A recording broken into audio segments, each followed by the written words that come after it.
Kaya po pala maraming umu-order nitong bibingkang malagkit dito sa amin. Ganito po pala ang ginagawa nila. Tignan nyo naman, katakam-takam di po ba?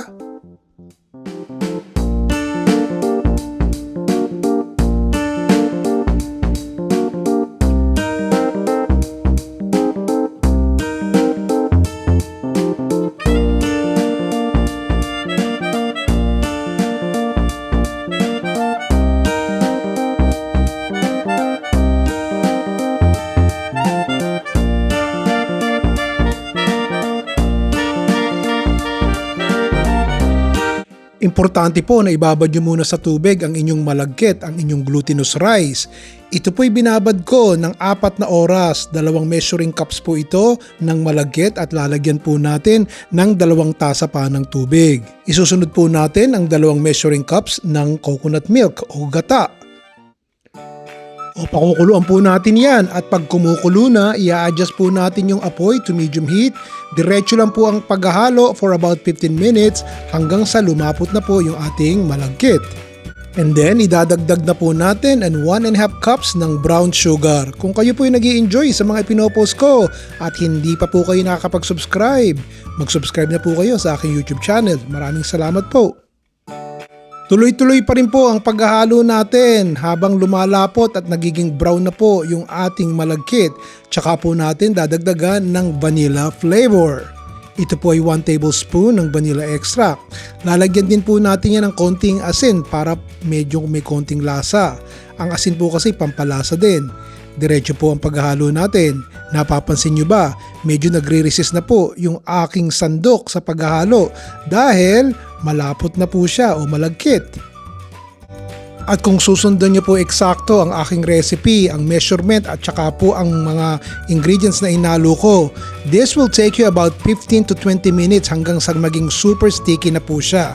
Ang gagawin po natin, itatransfer muna natin to sa isang lalagyan for now. Siyempre po, mas okay kung meron po kayong dahon ng saging. Kung wala naman ayos na rin po. Lagyan nyo po ng konting melted butter o kaya naman coat the baking glass with cooking spray para hindi po manikit ang ating kakanin.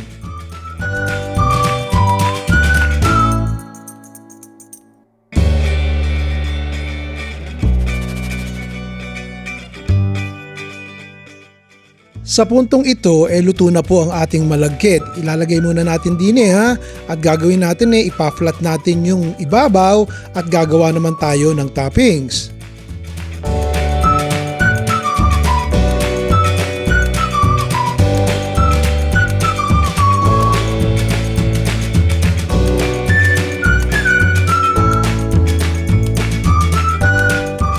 Sa toppings naman, pagsasamahin po natin ang 2 measuring cups ng brown sugar at saka po 2 lata ng coconut milk. Kung meron po kayong pandan leaves, mas magaling kung lalagyan nyo. Pakukuluin po natin to hanggang siya ay lumapot. Dapat po yung pangalan nyo dito ay pasensya dahil kinakailangan nyo po talaga ang pasensya.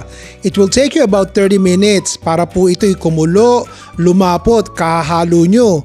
At dito na po mapapansin nyo magiging brown na po ang ating toppings at kinakailangan po talagang haluin nyo ng haluin dahil pag hindi po, aangat po yan, aalsa at aapaw yung ating toppings dito po sa ating kaldero. O nakita nyo po? Halos 25% na lang po ng liquid ang natira kung mapapansin nyo pero hindi po ako tumitigil ng kahalo. Ngayon lang po ako titigil at okay na po para sa akin to. We will turn off the heat at gagawin po natin, tanggalin po muna natin yung ating pandan at hindi na po natin kinakailangan yan paglalagay natin ng toppings dito po sa ating malagkit na nasa baking dish.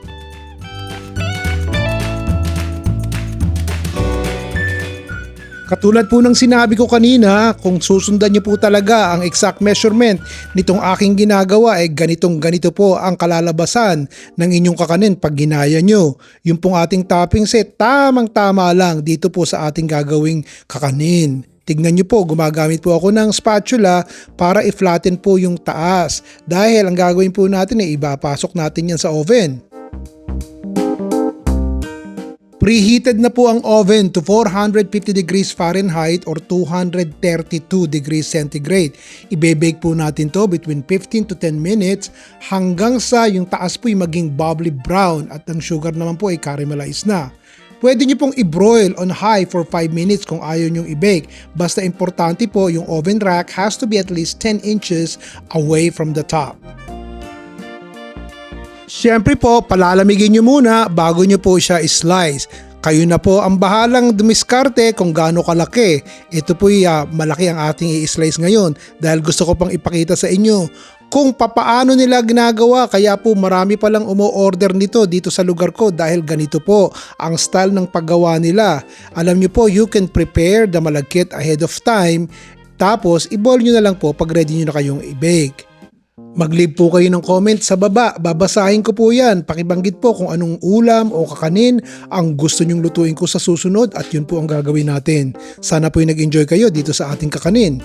Bibingkang malagkit, sikreto kaya pala pila-pila ang umu-order dito sa lugar ko dahil ganitong style ang ginagawa nila. Salamat po sa panonood! Oh, yun na po yun. Nagustuhan niyo po ba? O bukas po ulit. From Bilaro.